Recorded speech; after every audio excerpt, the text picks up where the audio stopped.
পৃথিবীতে যত নষ্টের মূলে এই বউ। বউ না থাকলে কত খরচ কম। কি দরকার আছে পুরুষদের শুধু শুধু বিয়ে করার? বিয়ে করলেই তো যত ঝামেলা, বউ আসলেই যত ঝামেলা বাঁধে। বউ না থাকলে একটা ছোট হারপিক অন্তত 10 বছর চলে যায়। বউ না থাকলে একটা রুম ফ্রেশনারে সারা জীবন চলে যায়। আর বউ না থাকলে তো ডিওর কোনো প্রয়োজনই নেই।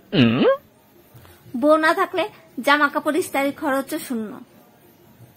এমনকি ইস্তারি লাগে এরকম জামা কাপড় কেনারও দরকার নাই। আবার একটা পাতি টেরিকটের শার্টেই ও লাভলি বলার লোক প্রচুর, যদিও কেউ স্বীকার করে না। তারপর বউ না থাকলে আত্মীয় অনাত্মীয়ের আপ্যায়নের খরচও খুব কম। একটা ঝাঁঝা নাচের প্যাকেট দিয়ে অন্তত 10টা আপ্যায়ন করা যাবে।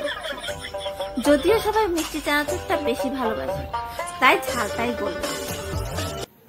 আবার বউ না থাকলে কেবল কানেকশনও লাগে না, শুধু ইউটিউব আর টরেন্ট লিংক থাকলেই যথেষ্ট।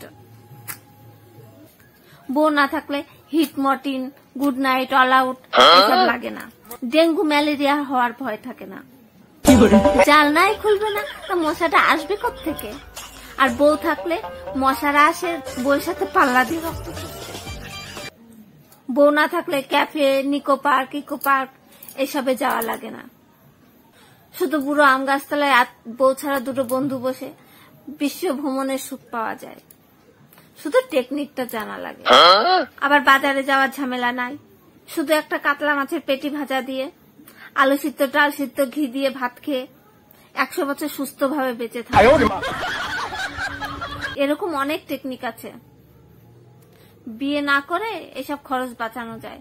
কি দরকার আছে শুধু শুধু বউয়ের ঝামেলা পোহানোর? বন্ধুরা, আমার ভিডিও যদি ভালো লাগে প্লিজ একটা লাইক আর শেয়ার করে দেবেন, আর কমেন্ট করে জানাবেন কেমন লাগলো। হ্যাঁ, আর চ্যানেলটা সাবস্ক্রাইব করতে ভুলবেন না প্লিজ।